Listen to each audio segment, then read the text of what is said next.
بسم اللہ الرحمن الرحیم۔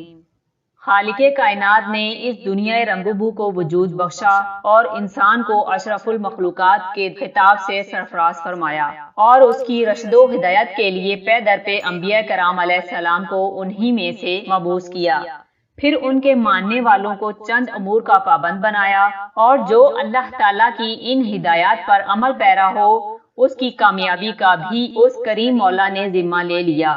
اس لیے ہمیں چاہیے کہ ہم اپنی زندگی کا کوئی لمحہ اس کی ہدایت سے ہٹ کر نہ گزاریں۔ اللہ تعالی ہم سب کو اس کی توفیق نصیب فرمائے، آمین۔ قرآن کریم میں ارشاد ہے، اللہ کے نزدیک مہینے گنتی میں 12 ہیں، اس روز سے جب کہ اس نے آسمانوں اور زمین کو پیدا کیا۔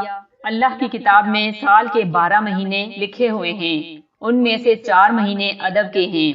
رسول اللہ صلی اللہ علیہ وسلم نے ارشاد فرمایا، بلا شبہ زمانہ اپنی اصل حالت پر لوٹ آیا ہے، جیسا کہ اللہ تعالیٰ نے اسے آسمانوں زمین کی تخلیق سے پہلے مقدر فرمایا تھا۔ سال 12 مہینے کا ہوتا ہے، ان میں سے 4 مہینے احترام و ادب والے ہیں، 3 مہینے مسلسل ذوالقعدہ، ذوالحجہ، محرم الحرام، اور 1 مہینہ رجب ہے جو جمادی الاخر اور شعبان کے درمیان ہے۔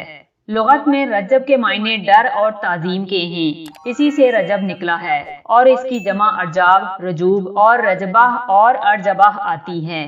اسی وجہ سے عرب رجب کی تعظیم کرتے تھے۔ ماہ رجب جمادی الاخر اور شعبان المعظم کے درمیان والا مہینہ ہے، اسے رجب مضر بھی کہتے تھے، کیونکہ قبیلہ مضر اس کی خاص طور پر حرمت و تعظیم کرتے تھے۔ اور رسول اللہ صلی اللہ علیہ وسلم نے یہ جو ارشاد فرمایا کہ ماہ رجب جمادی الاخر اور شعبان کے درمیان والا مہینہ ہے، اس میں اس بات کی تاکید مقصود ہے کہ لوگ ایک ماہ کو ہٹا کر دوسرے ماہ کی جگہ دے دیا کرتے تھے۔ رجب اللہ کا مہینہ ہے، سند کے اعتبار سے ایک کمزور روایت ہے۔ یہاں تک وارد ہوا ہے کہ حضرت نبی کریم صلی اللہ علیہ وسلم نے ارشاد فرمایا، رجب اللہ کا، شعبان میرا، اور رمضان میری امت کا مہینہ ہے۔ البتہ حضرت نبی کریم صلی اللہ علیہ وسلم رجب کا چاند دیکھ کر یہ دعا فرماتے تھے، اللہم بارک لنا فی رجب و شعبان و بلغنا رمضان۔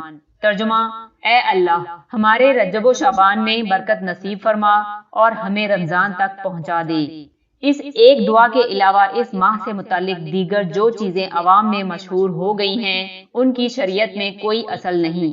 مکہ مکرمہ کے شیخ عبداللہ بن باز رحمہ اللہ کے فتویٰ سے بھی یہ بات ثابت ہوتی ہے کہ اس ماہ سے متعلق کوئی خاص عبادت شریعت میں مشروع نہیں ہوئی۔ ماہ رجب کے مخصوص اعمال سے متعلق چند روایات کتب حدیث میں مذکور ہیں، لیکن ان کی صحت میں کلام ہے، اسی وجہ سے کسی مجتہد اور فقیہ نے ان پر اعتماد کیا نہ مسائل کا استنباط۔ چند احادیث بیان کی جاتی ہیں۔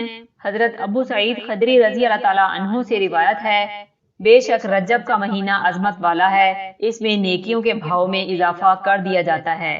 جس نے رجب کے ایک دن میں روزہ رکھا وہ ایسا ہے جیسے اس نے 1 سال کے روزے رکھے ہوں۔ دوسری روایت ہے کہ رجب کے مہینے میں ایک رات ایسی ہے جس میں عمل کرنے والے کے لیے 100 سال کی نیکیاں لکھی جاتی ہیں۔ حضرت انس رضی اللہ تعالیٰ عنہ کی ایک روایت میں اس طرح ہے، جس نے رجب کے مہینے میں ایک دن روزہ رکھا تو گویا اس نے سال بھر کے روزے رکھے، اور جس نے اس ماہ میں 7 دن کے روزے رکھے اس پر جہنم کے 7 دروازے بند کر دیے جاتے ہیں۔ جو 8 روزے رکھے اس کے لیے جنت کے 8 دروازے کھول دیے جاتے ہیں۔ جو 10 روزے رکھے وہ اللہ تعالیٰ سے جو چیز مانگے اللہ تعالیٰ اسے عطا فرمائیں گے، اور جو 15 روزے رکھے تو آسمانوں میں منادی کرنے والا آواز دیتا ہے، اے روزے دار، تیرے گزشتہ تمام گناہ معاف کر دیے گئے اور تمہارے گناہوں کو نیکیوں سے بدل دیا گیا، اب نیک عمل شروع کرو۔ جو شخص جتنا زیادہ عمل کرے گا اسے اتنا زیادہ ثواب دیا جائے گا۔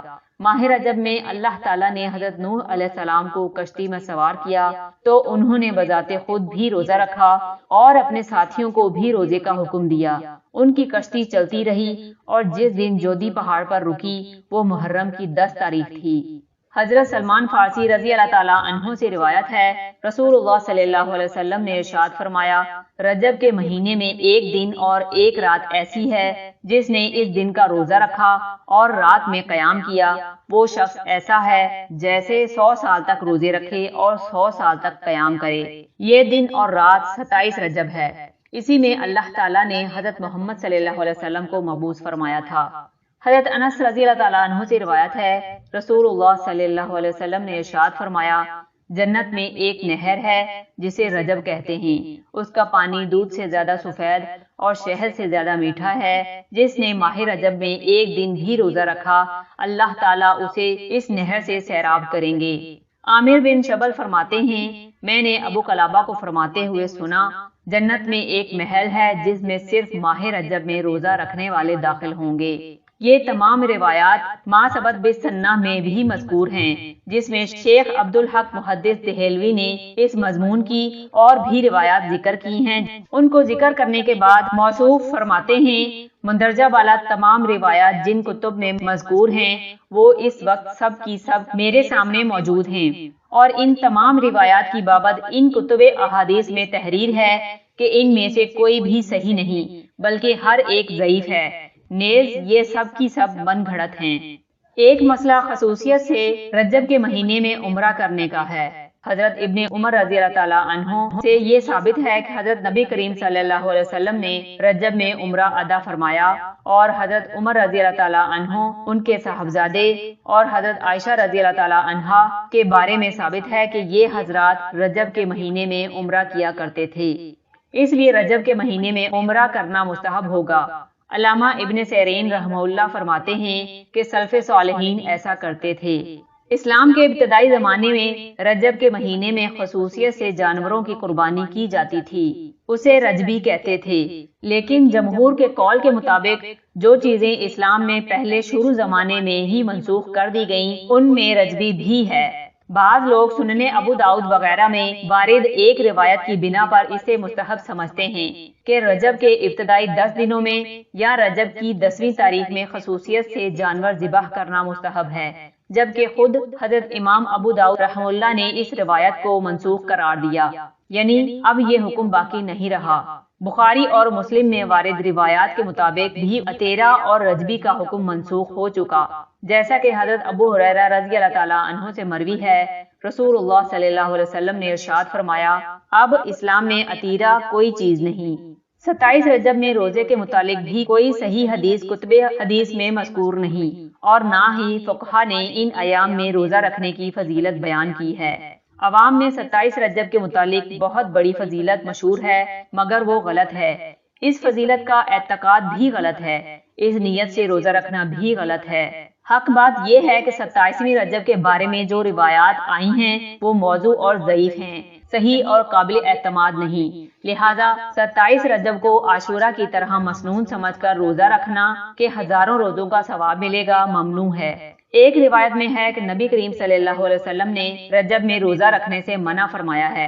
امام طبرانی اور ابن ابی شیبہ رحمہ اللہ نے خرشہ بن حر کی روایت سے لکھا ہے کہ میں نے حضرت عمر رضی اللہ تعالیٰ عنہ کو دیکھا کہ وہ رجبی روزے داروں کو پکڑ پکڑ کر کھانا کھلاتے اور فرماتے تھے، یہ رجبی کیا چیز ہے؟ اور سے سنو، رجب وہ مہینہ ہے جسے ایام جاہلیت میں بہت زیادہ معظم مانا جاتا تھا، لیکن اسلام نے اس کی خود ساختہ عظمت کو ترک کر دیا۔ سعودی کی مستقل فتویٰ کمیٹی نے ایک سوال کے جواب میں فتویٰ صادر فرمایا، رجب کے پورے مہینے کے روزے رکھنا رسول اللہ صلی اللہ علیہ وسلم سے ثابت نہیں، اس لیے جو بھی ایسا کرے گا وہ رسول اللہ صلی اللہ علیہ وسلم کی سنت اور آپ صلی اللہ علیہ وسلم کے طریقے کی مخالفت کرے گا، اور ایسا کرنا بدعت ہوگا۔ شیخ ابن باز رحمہ اللہ فرماتے ہیں، رجب یا کسی دوسرے مہینے میں شب معراج کی تعین کے متعلق صحیح احادیث سے کچھ ثابت نہیں، اور اس کی تعین کے متعلق جو روایات وارد ہوئی ہیں وہ محدثین کی تحقیق کے مطابق رسول اللہ صلی اللہ علیہ وسلم سے ثابت نہیں، اور اس میں اللہ تعالیٰ کی حکمت بالغہ پوشیدہ ہے۔ اگر بالفرض اس رات کی تعین ثابت ہو بھی جائے تو بھی مسلمانوں کے لیے جائز نہیں کہ وہ ماہ رجب کو مخصوص عبادت کے لیے مخصوص کر لیں، کیونکہ نبی کریم صلی اللہ علیہ وسلم اور صحابہ کرام رضی اللہ تعالیٰ عنہ نے ایسا کوئی اہتمام نہیں کیا، اور اگر شریعت میں ایسا کوئی مخصوص عمل مشروع ہوتا تو نبی کریم صلی اللہ علیہ وسلم اپنے قول و فعل سے امت کے سامنے اس کی وضاحت ضرور فرماتے۔ رجب کی 29 تاریخ کو شعبان کا چاند دیکھنا مستحب ہے تاکہ شعبان کا ٹھیک حساب رہے، اور ماہ شعبان کی 29 تاریخ کو غروب آفتاب کے وقت رمضان المبارک کا چاند دیکھنے کی کوشش کرنا اور مطلع پر تلاش کرنا ضروری ہے تاکہ شعبان کی 29 تاریخ کو رمضان المبارک کا چاند نظر آ جائے تو اگلے دن سے رمضان کا روزہ رکھا جا سکے۔